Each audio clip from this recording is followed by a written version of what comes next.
Let me tell you about the worst trade I ever watched someone make.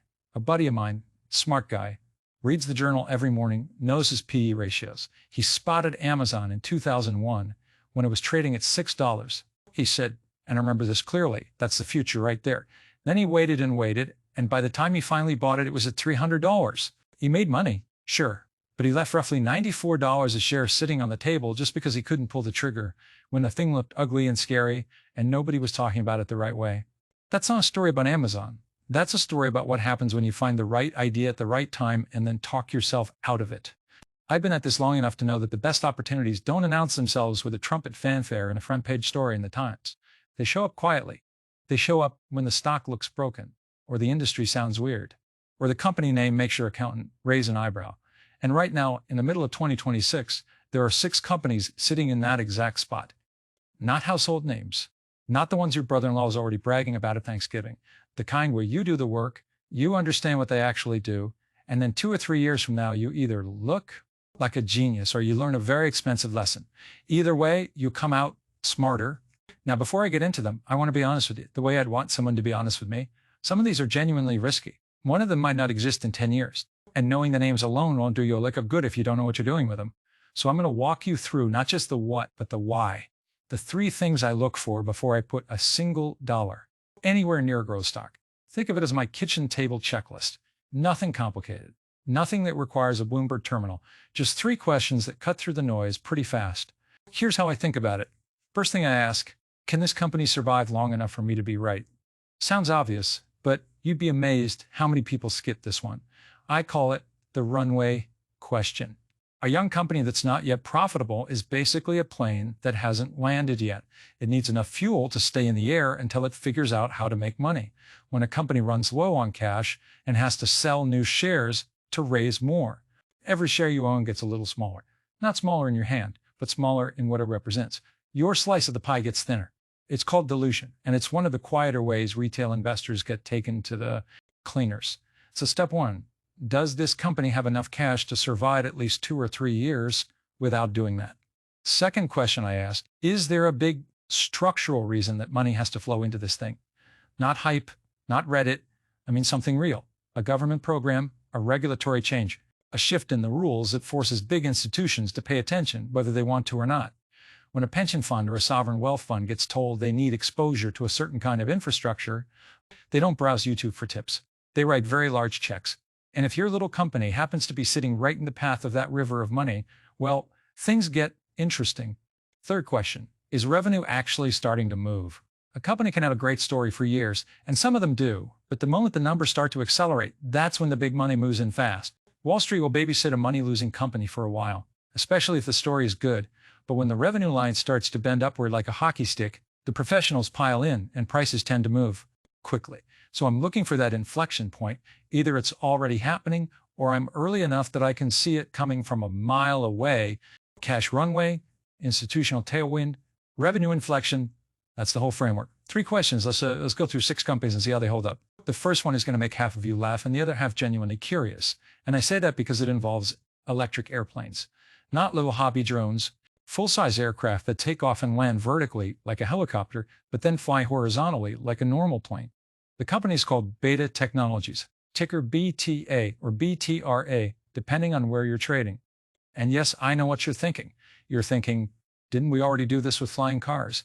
Didn't some company promise that in 2019 and then quietly disappear? Fair concern. But stick with me here because this one is genuinely different in a few important ways.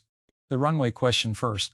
Beta has about 3 years of cash on hand, which for an early-stage company building something that has never existed before, that's actually pretty comfortable. They're spending heavily on research and development, about 26% more than last year, which sounds expensive until you realize that for a company trying to certify a new category of aircraft, not spending on R&D would be a scary sign. Revenue growth is running around 30% annually, not eye-popping, but for a company that only went public in November and is still in the pre-commercial phase, it tells you the business is alive and moving. Now, the institutional tailwind, this is where it gets genuinely interesting. The FAA, which is the government body that decides what's allowed to fly in American airspace, launched a program to fast-track electric aircraft certification. 8 slots available. Beta got 7 of them, 7 out of 8. So if you're a competitor trying to get a certified electric aircraft to market in the United States, you're basically standing behind Beta in a very long line. On top of that, they've got $3.9 billion in aircraft orders on the books. UPS is a customer. United Therapeutics is a customer. GE Aerospace just partnered with them on a hybrid engine system, and Beta's been quietly building out a network of 123 charging stations because, of course, you need somewhere to plug the things in. That's vertical integration done quietly, and I always like that. The revenue inflection piece is the honest part. It hasn't happened yet. $10 million in quarterly revenue against a $4 billion valuation is, shall we say, a lot of faith in the future. They're guiding for 39 to 40 million for the full year, which is growth, but it's still tiny relative to the price tag. So this one passes the first two filters with flying colors, if you'll forgive the expression, but the third filter is still pending. What that means practically is this: Beta is a high-risk, high-potential bet on whether they can actually scale from building prototypes to manufacturing real aircraft at volume. The EV industry showed us exactly how hard that is. Most companies couldn't do it. So if you put money here, go small, be patient, and understand you might be early by a couple of years. Early is fine. Wrong is expensive. Only you can decide which one you're being. The second company on this list is called Rigetti Computing. And I will say up front that Rigetti sounds like a pasta dish. And every time I look at the ticker, I half expect it to come with marinara sauce. But quantum computing is very real, and Rigetti is one of the serious players in a space that most people still think is science fiction. Here's the 30-second version of why quantum computing matters. Your laptop processes information using bits, ones and zeros, on or off, yes or no. A quantum computer uses something called qubits, which can be on, off, or, and this is the part where it gets genuinely strange, both at the same time. What that means in practice is that certain kinds of problems that would take a traditional supercomputer thousands of years to solve, a sufficiently advanced quantum computer could theoretically crack in hours. Drug discovery, financial modeling, cryptography, the kind of problems where the complexity is so enormous that brute force computing just can't get there. That's the promise, and it's a serious one. Now, Rigetti's cash position. They've got about $569 million in cash equivalents, which gives them roughly a 5-year runway at current burn rates. For a company still in the deep R&D phase of what is genuinely one of the hardest engineering problems in the world, 5 years is reasonable breathing room. They just launched a 108-qubit processor, their most powerful chip yet, which is available through Amazon's cloud. Business, AWS, they've got a contract with India's National Supercomputing Agency, and they've got an integration with NVIDIA. For a small company, the partnerships are impressive. The institutional tailwind here comes from something very concrete. In May, Rigetti received a letter of intent for $100 million from the CHIPS Act, the U.S. government's multi-billion-dollar initiative to build America's quantum computing infrastructure. The thinking in Washington is straightforward. If a foreign adversary develops meaningful quantum computing capabilities before we do, encryption systems that protect everything from military communications to banking transactions become vulnerable overnight. The government doesn't want to find out the hard way, so they're funding the Americans who are furthest along. And Rigetti is on that list. Revenue inflection, though here's where I have to be straight with you. $4 million in quarterly revenue against a market cap that implies you're paying 700 times sales is not something I can look you in the eye and call reasonable by any traditional measure. It isn't. This is purely a bet on whether the technology reaches commercial scale before the cash runs out or the patience runs thin. I think quantum computing will matter enormously eventually. The word eventually is doing a lot of heavy lifting in that sentence. So of the 6 companies I'm walking you through today, Rigetti is the most speculative. Not the most interesting, not the least valuable, just the one where you need to be. Most honest with yourself about what you're actually doing. A small position, held with patience, in a technology you genuinely believe in, is a reasonable thing. Betting money you need for something else on a pasta named quantum computing startup is a different thing entirely. So now let's get to a name you've definitely heard before. Because stock number 3 is Oracle, and I can already hear you closing the laptop. Oracle, that old database company. Yes, and also no, let me tell you what Oracle actually is in 2026, because what most people think they know about this company is about 10 years out of date. Every AI model running anywhere, every chatbot, every recommendation engine, every image generator, every fraud detection system needs somewhere to live. It needs servers, cooling systems, power infrastructure, fiber connections, the whole physical apparatus that makes digital intelligence possible. NVIDIA makes the chips that power the thinking. but someone has to build the buildings those chips live in. Oracle is building those buildings at a scale that almost nobody is talking about clearly enough. They've committed $50 billion to data center construction. They're guiding for $90 billion in revenue this year, and they've got a backlog, meaning work already contracted that hasn't been paid for yet, of $500 billion. That is not a typo. Run it through the three questions. Cash runway is essentially irrelevant here because Oracle generates more cash than it takes in. They're well past the survival question. Institutional tailwind. Every AI company on Earth needs what Oracle is selling, and the list of customers includes OpenAI and Anthropic. When the AI build-out accelerates, Oracle accelerates. Revenue inflection has already happened. It's not coming. It's here, and it's been here for a couple of years. The company scores a 66 out of 100 on my overall framework, which sounds modest until you realize the strongest pillar is the one that matters most right now. They're sitting directly underneath the biggest capital expenditure wave in the history of computing. The honest risk is this: Oracle is fundamentally a company being steered by one very ambitious founder, Larry Ellison, who owns a very large chunk of it. And when a company is that concentrated in one person's vision, you're making a bet on them personally as much as on the business. That's worked spectacularly well for some companies and badly for others. Oracle also carries meaningful debt, though their earnings cover the interest payments comfortably. This isn't a company that might fail. It's a company that might underperform if the AI infrastructure wave takes longer than expected to pay off. That's a much softer risk than the first two names on this list, but it's worth knowing what you own. Stock 4 is called Dynatrace, ticker DT. And the way I explain Dynatrace to people is this. Imagine every company in America is now rushing to wire their buildings with AI. New systems, new software, new automation tools, new agents running around making decisions with nobody watching. Now, who's making sure none of that goes wrong? Dynatrace is the monitoring layer underneath all of it. They watch the code, the cloud, the AI systems, all of it, simultaneously, and they catch problems before they become disasters. They recently launched something called Dynatrace. Intelligence, an AI system that doesn't just spot the problem, but fixes it automatically without a human having to wake up at 3 in the morning and restart a server. That's genuinely useful, and companies will pay for genuinely useful things consistently, even when budgets get cut everywhere else. Cash runway, strong. These guys are generating cash, not burning it, which means the runway question is answered definitively. No dilution risk here. Institutional tailwind comes from the simple structural reality that as AI gets deployed everywhere, the tools needed to manage and secure AI get deployed right alongside it. You can slow down your marketing budget. You can delay a product launch. You cannot afford to let your AI systems go rogue and delete a database. So Dynatrace sits in that category of spending that companies can't easily eliminate. Revenue inflection is happening, though gradually. This is more of a steady compounder than a moonshot. They've got a $1 billion share buyback underway, which tells you management thinks the stock is cheap. They sell through Amazon's AWS marketplace and are on track to do $2 billion in revenue this year. Winston's score of 57 isn't the highest on this list, but the fundamentals, high margins, no debt, cash generation, make this one of the more solid businesses in the group. Why would I call it a toll booth and not a rocket ship? Because it isn't a rocket ship. It's something better in some ways, a necessary expense that renews itself every year, regardless of how the broader market feels. The risk is that growth stays modest and the stock drifts sideways for a while. That's not catastrophic. It's just boring. And boring can be fine if you're getting paid to wait. Now we're getting to the one I actually put my own money into. Stock 5 is Tenable Holdings, ticker 10B, cybersecurity company. But not the kind that builds walls, the kind that finds the cracks before the bad guys do whistle. And here's a distinction that matters.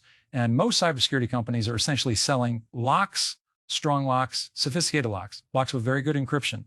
Tenable does something different. They walk around your entire digital property and show you every window that doesn't quite close all the way, every door where the hinges are a little loose, every basement entrance you forgot existed.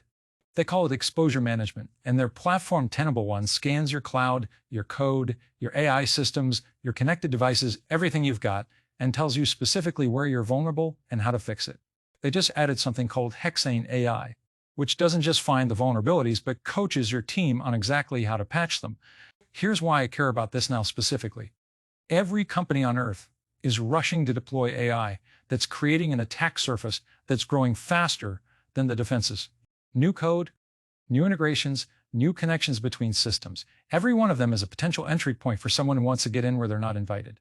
And the one budget line that every CFO knows they can't cut is the one that keeps them out of the Wall Street Journal for the wrong reasons.